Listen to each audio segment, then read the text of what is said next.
संघ के आज की इस प्रेस वार्ता का जो विषय है वो एसएससी सीजीएल पेपर लीक मामला जो है उसको लेके हम लोग आपके समक्ष हैं। सर्वप्रथम अल्प समय में कार्यालय में आप लोगों की उपस्थिति के लिए हम लोग आपको धन्यवाद देते हैं। हमारे बीच उपस्थित हैं हमारे आजसू पार्टी के केंद्रीय संगठन सचिव अली भैया, साथ में पार्टी के केंद्रीय सचिव सचिन भगत जी, वरीय साथी जब्बार जी, प्रदेश अध्यक्ष अखिल झारखंड छात्र संघ के ओम वर्मा जी।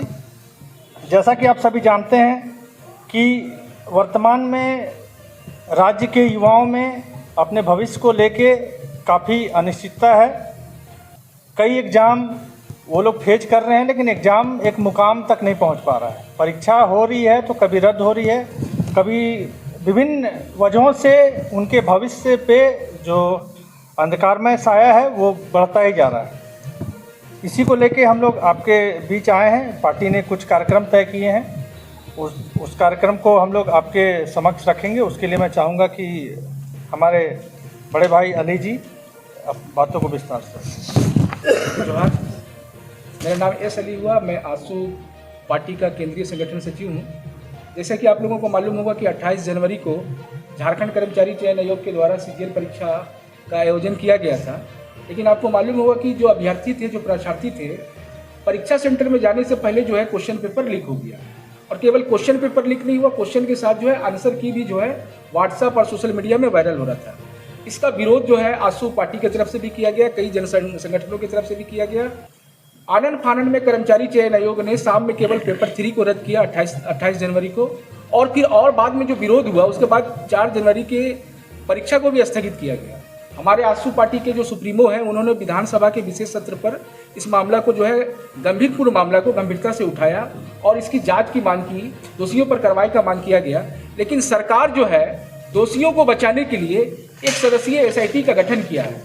उस एक सदस्यीय एसआईटी से हम लोग संतुष्ट नहीं हैं, क्योंकि ये जो धांधली का जो मामला है, झारखंड कर्मचारी चयन आयोग में पेपर लीक का जो मामला है, ये केवल झारखंड राज्य से जुड़ा हुआ नहीं है। इसके तार जो है पड़ोसी राज्यों से भी जुड़ा हुआ है। इसमें कई बड़े रैकेट शामिल है, बड़े बड़े कोचिंग संस्थान और बड़े बड़े लोग इसमें शामिल हैं, बड़े बड़े सरकार के लोग भी इसमें शामिल हैं। इसीलिए हम लोग इस पूरे परीक्षा प्रक्रिया की जांच जो है सीबीआई से कराना चाहते हैं, क्योंकि ये झारखंडी अभ्यर्थियों का अधिकार का मामला है, उनके सम्मान का मामला है, उनके रोजगार से जुड़ा हुआ मामला है। जिस प्रकार रोजगार को छीनने की साजिश की जा रही है और बड़े बड़े रैकेट जो है, अभी आपने देखा होगा कि लोकसभा में ये मामला उठाया गया रांची के सांसद के द्वारा। उन्होंने स्पष्ट बताया कि एक एक सीट को जो है 15 से 25 लाख और 30 लाख में बेचने का साजिश रचा गया था। आप देखे होंगे कि रिंग रोड में, रांची के रिंग रोड में बड़ा बड़ा रैकेट इस पर काम कर रहा था। तो हम लोगों का ये मानना है कि एसआईटी से ये मामला हल नहीं होना है, इसकी जांच सीबीआई से होनी चाहिए। और सीबीआई से जांच होने के साथ साथ ये भी एक मामला है कि जो अभ्यर्थी,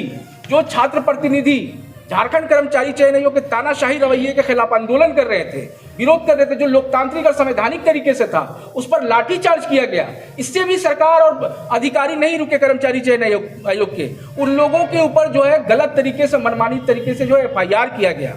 एफआईआर जो है एजेंसी पर होना चाहिए, जो एजेंसी परीक्षा को कंडक्ट किया है झारखंड कर्मचारी चयन आयोग के माध्यम से, उस पर कोई कार्रवाई अभी तक नहीं हुई है। और कार्रवाई जो है अभ्यर्थियों पर, आवाजों को उठाने वाले, अधिकारों पर सवाल खड़ा करने वाले युवाओं पर किया जा रहा है। तो उसका हम लोग निंदा करते हैं और मांग करते हैं कि उस प्राथमिकी को तुरंत हटाया जाए। और साथ ही साथ झारखंड कर्मचारी चयन आयोग के अध्यक्ष और जो भी अधिकारी हैं, अध्यक्ष के सहित सचिव, एग्जामिनेशन कंट्रोलर जो भी हैं, उन सब पर प्राथमिकी दर्ज हो, उनको जो है तुरंत बर्खास्त किया जाए। और जो एग्जाम कंडक्ट करने वाली एजेंसी है उसको तुरंत जो है ब्लैक लिस्टेड किया जाए, और उस पर जो झारखंड सरकार ने प्रश्न पत्र लीक कानून बनाया है उसके तहत जो है उस पर कानूनी कार्रवाई होनी चाहिए।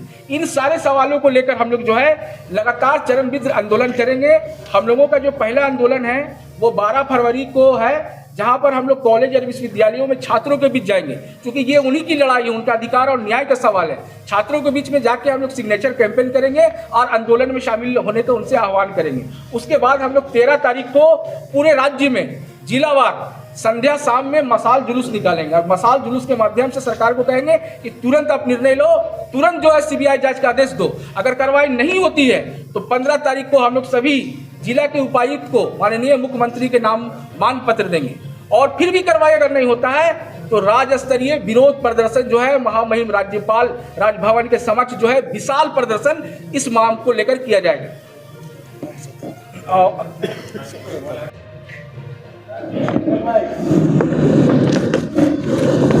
सभी को जोहार। मेरा नाम सचिन भगत है। मैं अखिल झारखंड छात्र संगठन का केंद्रीय सचिव हूं और इस पद के नाते मैं आप लोगों के सामने अपनी बात रख रहा हूं। देखिए, अभी का जो वर्तमान मुद्दा है वो तो जेएसएससी का जो वर्तमान में जो पेपर लीक का जो मामला आया था उस पर हम लोग बात कर रहे थे। लेकिन अगर आप एक शुरू से ही देखिएगा तो इस सरकार के द्वारा लिया गया हर एक एग्ज़ाम जो है उसमें पारदर्शिता की एकदम से कमी है। अगर शुरुआत में हम जेपीएससी से लेते हैं, जिसमें सिविल सर्विस का जो एग्ज़ाम हुआ था, उसमें जो मेरिट लिस्ट बनाया गया उसका मार्कशीट अभी तक जारी नहीं हुआ है। ऐसा सरकार किस लिए कर रही है, आयोग किस लिए किया?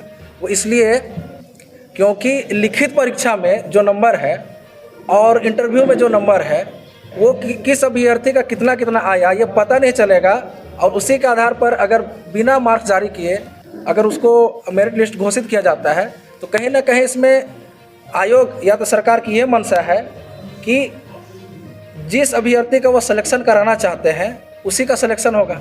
क्योंकि मेरा ये मानना है कि अगर मेरिट लिस्ट जारी की जाती है और मार्कशीट जारी किया जाता है तो जिन जिन अभ्यर्थियों का सिलेक्शन हुआ है उस पर आप एक बारीक चीज़ देख सकते हैं कि लिखित में लगभग लोगों का जो है एवरेज मार्किंग होगा और इंटरव्यू में जिसका सिलेक्शन होना हो उसको ज़्यादा से ज़्यादा मार्क्स देके उसको पास किया जाएगा। दूसरी बात है, इसके बाद में जब असिस्टेंट प्रोफेसर के जब जेपीएससी के माध्यम से जब उसका सिलेक्शन हुआ, उसकी नियुक्ति हुई, तो उसमें भी क्या किया गया कि आप जो है उसमें एक एपीआई स्कोर बनाया जाता है जिसमें मैट्रिक से लेकर के अलग अलग matric, inter, graduation, MA, PhD, ये सारे जो डिग्रियां हैं उसके अंक जोड़े जाते हैं और उसके आधार से पॉइंट्स डिसाइड किया जाता है। तो आयोग जो इसमें क्या की कि आप जो है हर एक अभ्यर्थी का एक एपीआई स्कोर डेवलप किया जाता है। वो एपीआई स्कोर पब्लिक डोमेन में डाला तो गया, लेकिन इस तरीके से डाला गया कि कोई भी अभ्यर्थी जो है अपना जो कॉम्पिटिटिव या अपना जो कॉम्पिटिटर है उसका एपीआई स्कोर नहीं देख सकता है। आप अपने स्तर से अपना यूजर आईडी डालिए, पासवर्ड डालिए और अपना मार्क्स देखिए और खुश हो जाइए। इसका मतलब ये है कि अगर किसी को उसमें अगर नंबर बढ़ाना हो या कम करना हो तो ये काम वहाँ पर उसके लिए खिड़की खोली रखी गई थी। खिड़की इस तरीके से खोली गई थी कि उस पर जो है कि अपना नंबर अगर ये करना है तो जो एक्सपीरियंस से जो एपीआई स्कोर जो डेवलप होता है और साथ ही साथ जो आपका पब्लिकेशन का नंबर है उसका बाद में भी उसको दावा कर सकते थे, उसको जोड़ सकते थे या उसके लिए आयोग पे जो भी प्रक्रिया के माध्यम से आप अपना जुड़वा सकते थे। तो इस पे ये है कि बहुत बार इस पे ये देखा गया कि जो झारखंड का जो जेपीएससी जो है ये आयोग क्या की है कि जिसका जो यूजीसी का गाइडलाइंस है जिसमें कि उसमें यूजीसी कहती है कि जो यूजीसी केयर लिस्ट में है उसका नंबर को उस पर एपीआई स्कोर में ऐड किया जाता है। लेकिन इसमें है कि आनन फानन में लोकल सबको भी जोड़ के इस पर नंबर बढ़ाने का काम किया गया है। मैंने बहुत अभ्यर्थियों से मिला और उनकी ये शिकायत रही, लेकिन उनका सुनने वाला कोई नहीं है। दूसरी ये बात है कि हम लोग को ये तो रही जेपीएससी की बात। अब देखिए कि जेएसएससी के द्वारा जो एग्ज़ाम लिया गया उसमें भी अभी वर्तमान का मुद्दा जो कर्मचारी चयन आयोग के जरिए जो अभी जो सीजीएल का जो एग्ज़ाम था उसमें तो पेपर लीक एकदम पूरे सामने आ गया। लेकिन इससे पहले भी जो नगर पालिका का जो एग्ज़ाम हुआ था उसमें भी यही घटना हुई।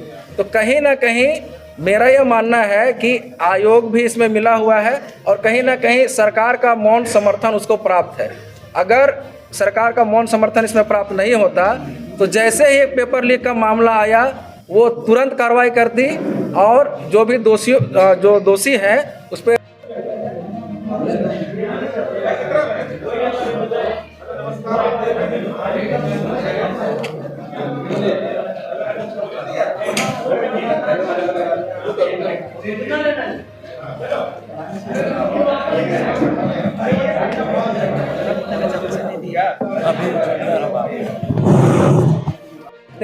लेकिन अभी जो एसआईटी गठित किया गया उसके लिए हमारे जो आंसू के जो सुप्रीमो है माननीय सुदेश दा, उन्होंने जब विधानसभा में बात रखी तब जाके सरकार है जो कि मजबूरी में एसआईटी गठन की। लेकिन इस एसआईटी से भी बहुत ज़्यादा कुछ होने वाला नहीं है, क्योंकि ये जो तार है या जो घोटाले का जो तार है वो विभिन्न राज्यों से भी जुड़ा हुआ है। तो हम सरकार से ही मांग करेंगे कि जो आंदोलनकारी जो छात्र थे जिसको दबाव में आके एसआईटी गठन किया गया और इस पर केस लगाया गया है, तो वो जो केस है उसको रद्द किया जाए और इसकी अभी का जो पेपर लीक का मामला है उसकी जांच सीबीआई को सौंपी जाए।